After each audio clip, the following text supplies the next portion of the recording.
മുഖ്യമന്ത്രി പിണറായി വിജയന് മൂന്നാമതും അവസരം നൽകുമെന്ന് CPM പ്രഖ്യാപിച്ചതിന് പിന്നാലെ കണ്ണുകൾ KK ശൈലജയിലേക്കാണ് നീളുന്നത്.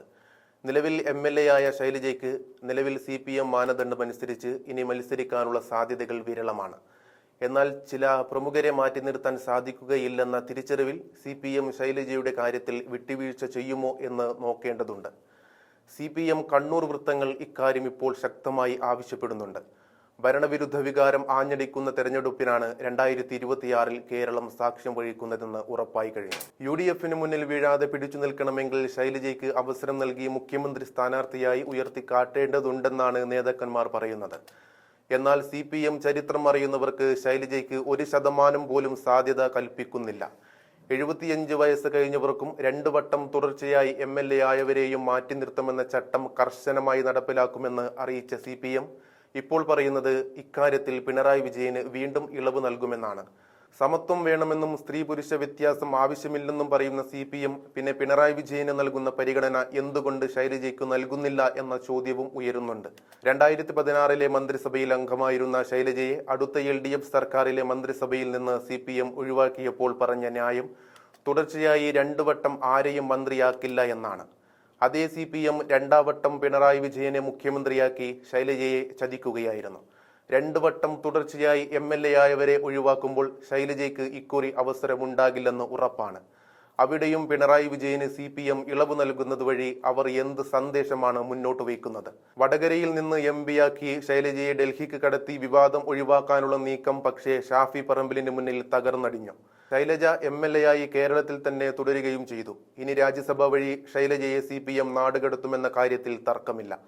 വനിതാ നേതാക്കൾ എന്താണ് CPM-ന്റെ മറ്റ് നേതാക്കളുടെ മുകളിലേക്ക് വരാത്തത്? അല്ലെങ്കിൽ അവരെ എന്താണ് CPM വളരാൻ സമ്മതിക്കാത്തത്? 1987 നിയമസഭാ തെരഞ്ഞെടുപ്പിന് മാസങ്ങൾക്ക് മുൻപേ കേരളമൊട്ടാകെ അലയടിക്കുകയും ചുവരുകളിൽ നിറയുകയും ചെയ്തിരുന്ന മുദ്രാവാക്യമുണ്ട്. കേരം തിങ്ങും കേരള നാട്ടിൽ KR ഗൗരി ഭരിച്ചിടും എന്നായിരുന്നു ആ മുദ്രാവാക്യം. ഭൂരിപക്ഷ വർഗീയതയെ പോലെ തന്നെ അപകടമാണ് ന്യൂനപക്ഷ വർഗീയതയുമെന്ന EMSന്റെ പ്രസിദ്ധമായ പ്രസ്താവനയുടെയും ധീരതയുടെ പ്രതീകമായ KR ഗൗരിയമ്മയുടെ ജനപ്രീതിയുടെയും ഫലത്തിൽ ഗൗരിയമ്മയെ മുൻനിർത്തി നടത്തിയ പ്രചാരണം വിജയം കണ്ടു. ഇടതുപക്ഷം ഭൂരിപക്ഷം നേടി ഭരണത്തിലെത്തി. പക്ഷേ നേതാവിനെ തിരഞ്ഞെടുക്കാൻ CPM നിയമസഭാ കക്ഷി യോഗം ചേർന്നപ്പോൾ കേരള നാടിന്റെ ഭരണസാരഥ്യം ഗൗരിയമ്മയ്ക്ക് നിഷേധിക്കപ്പെട്ടു. അരൂരിൽ നിന്ന് വിജയിച്ച ഗൗരിയമ്മയെ അരികിലേക്ക് മാറ്റി തൃക്കരിപ്പൂരിൽ നിന്ന് വിജയിച്ച EK നയനാർ മുഖ്യമന്ത്രിയായി. വ്യവസായ മന്ത്രി എന്ന പദവി കൊണ്ട് തൃപ്തിപ്പെടാനായിരുന്നു അന്ന് ഗൗരിയമ്മയുടെ വിധി. EMSന്റെ നമ്പൂതിരി മേധാവിത്വമാണ് ഈഴവ സമുദായക്കാരിയായ തന്റെ മുഖ്യമന്ത്രി സാധ്യത തട്ടിക്കളഞ്ഞതെന്ന് മരണം വരെ ഗൗരിയമ്മ വിശ്വസിച്ചു. 87 നീതി നിഷേധിക്കപ്പെട്ടതിന്റെ ചൊരുക്കുകൂടി തീർക്കാനാണ് ഗൗരിയമ്മ പിന്നീട് പാർട്ടിയിലെ അച്ചടക്കമില്ലാത്ത പ്രവർത്തകയായി മാറി നടപടി ഏറ്റുവാങ്ങിയതും JSS എന്നൊരു പാർട്ടി രൂപീകരിച്ച് വെല്ലുവിളിച്ചതും എന്നും കാണാം. അവസാന നാളുകളിൽ വീണ്ടും സഹയാത്രികയായെങ്കിലും CPM-ലെ പുരുഷ മേധാവിത്വ ചട്ടക്കൂടിനുള്ളിൽ അവർക്ക് ഒരിക്കലും ആഗ്രഹിച്ച പരിഗണന ലഭിച്ചില്ല.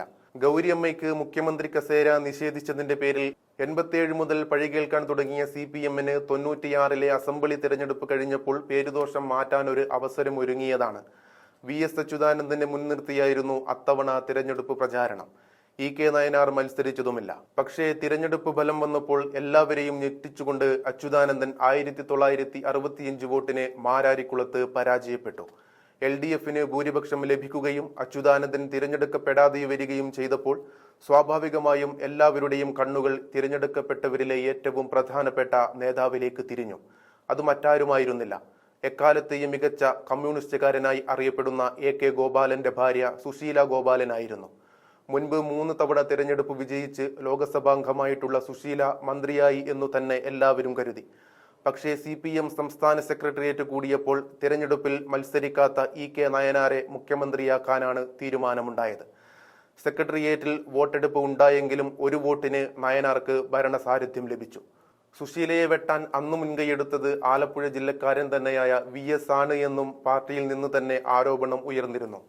മുഖ്യമന്ത്രിയായ ശേഷം നയനാർ തലശ്ശേരി മണ്ഡലത്തിൽ നിന്ന് മത്സരിച്ച് നിയമസഭയിലെത്തി. CPM-ന്റെ വനിതകളെ ഒതുക്കൽ തന്ത്രത്തിലെ 2ാമത്തെ ഇരയും മന്ത്രിസഭയിലെ വ്യവസായ മന്ത്രിയായി അരികുവൽക്കരിക്കപ്പെട്ടും 1ാം പിണറായി സർക്കാരിലെ ആരോഗ്യമന്ത്രി എന്ന നിലയിൽ രാജ്യാന്തര തലത്തിൽ തന്നെ ശ്രദ്ധ പിടിച്ചുപറ്റിയ KK ശൈലജയിലും കേരളം ഭാവി മുഖ്യമന്ത്രിയെ പ്രതീക്ഷിച്ചതാണ്. അതാണ് വീണ്ടും ഇവിടെ കരിഞ്ഞുണങ്ങി വീഴുന്നത്.